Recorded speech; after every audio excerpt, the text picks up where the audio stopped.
Okay, here is chapter 22. This is the chapter with the letters. I love the chapter with the letters so much. So much. Okay. After a final awkward bow, Char left us. "You've made another conquest, Ella," Father said. "The prince wouldn't," Hattie began.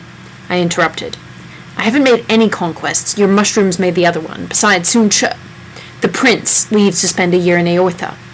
"My darling, what must we remain in this draughty hall?" Mama Olga extended her lower lip in an absurd pout. "Sweetness, you're cold. We'll go at once." Father draped his cloak over Mama Olga's shoulders. In the coach I was wedged between Hattie and Olive, uncomfortable but warmed by their bulk. Across from me, Mama Olga turned eagerly to Father. Before it would have been wrong to ask, but now I may, dearest. How rich are we?" "Why, just as rich as we were before."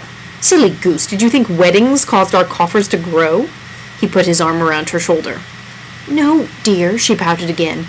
"I only wanted to know." "Now you do." "I may be just a silly goose, but I don't know. I mean, I know how much I have, but I don't know what we have." Aww. Sir Peter trying to be all diplomatic. Father faced her and put both hands on her shoulders. "My love, you must be brave." I braced myself. "I came to you a poor man with only myself to offer. I hoped it would be enough." She touched his cheek. "You are just enough for me." Then his words reached her. "Poor? What do you mean, poor? Poor is sometimes a figure of speech. Do you mean poor? From my ruin I salvaged my clothes and Ella's. Little more." "Mama!" Hattie cried. "I've warned you. What will we tell people? I knew Ella." She was drowned out by Mama Olga's wails. "You didn't love me. You deceived me, my love." He drew her against him. She sobbed into his cloak. "Are we poor?" Olive asked, her voice rising in panic. "Is our money gone? Will we starve?" "Hush, Olive," Hattie said. "We're not poor. Ella is poor. We must pity her. But—" She was interrupted. Mama Olga had stopped crying and pushed herself out of Father's arms. She reached across the coach and pawed at me, ripping my reticule from my waist. "What's in here?" She dumped its contents on her lap. "Coins? Jewels?" "Only a comb and a handkerchief," but she examined the comb. "Silver filigree. I'll keep it." She tossed the purse back at me and lunged again. The carriage lurched while she clamped onto my bracelet and attempted to pull it off my arm. I tried to push her away, but she held fast. Father pulled her off me and held her hands in his. "Olga," he said, "we love each other. What else matters? Besides, when I travel again, I'll earn back all I lost and more." She paid no attention. "I will not have that pauper live like a lady in my house. She can earn her keep." "Olga, my heart, I expect Ella to be treated with respect," Father said. "She is not to be a servant in her own home. Do you understand, my sweet?" Mom Olga nodded at me, but she sent me a look of pure venom. "Mama, I'd hoped that when we were richer we could—" A footman opened the carriage door. We had arrived at my new home. My trunk was carried through shadowy hallways to a guest room that was richly furnished but oppressively dark. The chambermaid lit 3 lamps, which illuminated but did not lighten the effect. She turned down the bedclothes and left me. I wished Mandy could come in to say good-night, but she wouldn't arrive from our old home until the next day. I was alone with my fears. What would happen to me here? How would Mama Olga punish me for Father's deception? And how soon would Hattie resume her tyranny over me? I didn't have long to wait for Hattie. She issued her first order the next day. She gave it when one of the men servants announced that Char had come calling. He'd come to see me, but she told me to keep in my room while she entertained him. "You'll only be in my way, dear." "He wants me. You'd be in my way." "This bothers me so much. Don't separate my Char and Ella. Don't separate them, Hattie." "Go to your room, Ella." She patted Mother's necklace. "The prince belongs to me, too." In my room, I banged on the floor, hoping Char would come to investigate the noise, but the walls and floors were too thick for him to hear me. Afterward, she said, "At first he may have wanted to see you, but I won him over. When he bid me goodbye, he said our conversation would stay in his memory forever." He came the next day, too, and I was again confined to my room. I passed half the time of his visit standing at my door, trying to force myself to emerge from the room and from the curse. The other half I spent at the window, watching for him. When he left, he glanced back for a final view of our manor. I started to wave, but he turned away. An entry from his journal appeared in my magic book the night he left for Eortha. He had seen me. Ella is avoiding me. Twice I visited her house, only to be told she was out calling. On both days, her stepsister Hattie said Ella would return shortly, so I waited for hours, but she never came. When I gave up yesterday, I looked back for a last glimpse of her manor, since I couldn't have a last glimpse of her. But there she was, standing in an upstairs window. I should have returned immediately and insisted on seeing her, but I was too confused. Why was she there? Was she hiding from me? Was she angry? If she was, she should have come back into the drawing. She should have come into the drawing room and told me so. I had thought her forthright enough to do so. I resolved to visit again in the evening and demand to see her, but when I got home, Mother had a surprise family party waiting to bid me farewell, and I couldn't leave. This morning I would have gone too, but Father was impatient to be off, and there was no delaying him.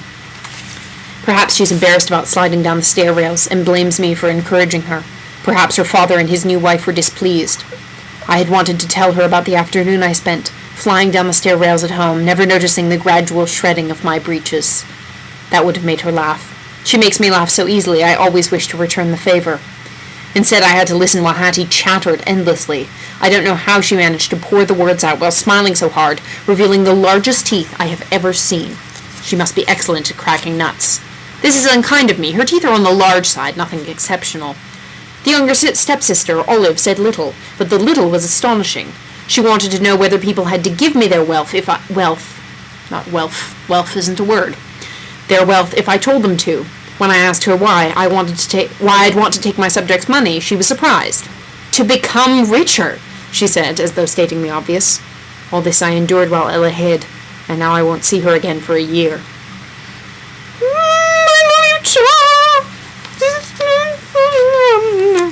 I had to write to him. If he thought I was angry, he might never write to me, but how could I explain my behavior? The guest room I occupied was supplied with writing paper, ink, and a pen. I trimmed the pen and found out I didn't know how to begin. Oh, trimming the pen means, because they pulled the pen out of, geese. It's a goose feather.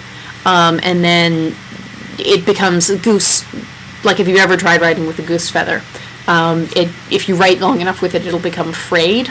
So, the end will become kind of frayed, so you just have to, trim the edges of it so it, stays clean and makes, a clean writing. Doesn't look silly. It is super hard to write with, though.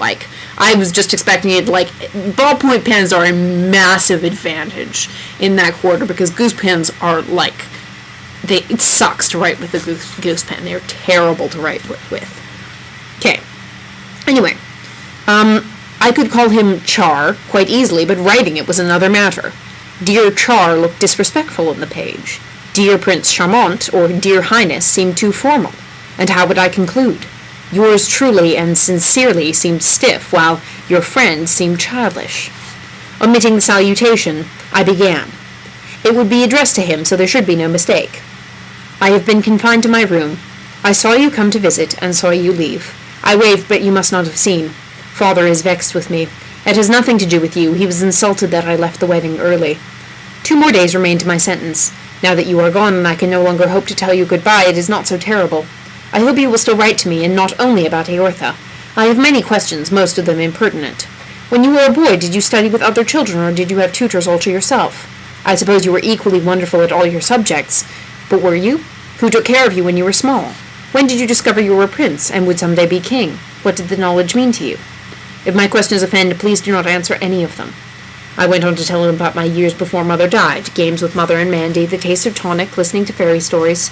I omitted only the most important facts, Lucinda's gift, and that Mandy was a fairy. Then I promised, in my next letter I shall tell you more about finishing school and the elves and Arada, my Aorthian friend. If you write quickly, I shall also send Mandy's and my recipe for roly-poly pudding. Cooking is another of my accomplishments, although not taught at finishing school. You may try the recipe and astound your hosts. If you do write, pray do not address the letters to me, or mark them to show that you are the correspondent. Direct your letters to Mandy. She'll see that I get them. You are shocked that I have proposed a subterfuge. That means, I think, it's not a word that's used today, but I believe it means, a plant, a deception. Being sneaky, a scheme, in order so that, he's not writing to her directly. I think that's what it means. You should look it up. My only hope is that one who flies down a stair rail as beautifully as you do can overcome his scruples in this matter. As my Aorthian friend would say, Aduma ubensu enuse or on sordo, or please write soon. I closed with, your impatient friend Ella. Somehow, the adjective made the rest less childish. I went back to the beginning and added, Dear Char, as the salutation. But how was I to address the letter? I had no idea where he was staying. In the end, I directed it to the royal family in Aortha and prayed it fell into helpful hands. Now I could only wait for a reply. In the meanwhile, what would I have to endure from my stepfamily? Oh, that's the end of that. Now the letter writing starts. The letter writing is one of my favorite parts. I love this book so much from now until the end. And I also, I will admit, when I was reading the beginning, I was kind of impatient to get to the one after this, because I haven't read that one in, years, but I remember loving it so much, the Merlin one. So, I notice, by the way, you haven't watched my last two videos. No, it's cool. You've been busy. So anyway, I should go. Bye-bye. Bye.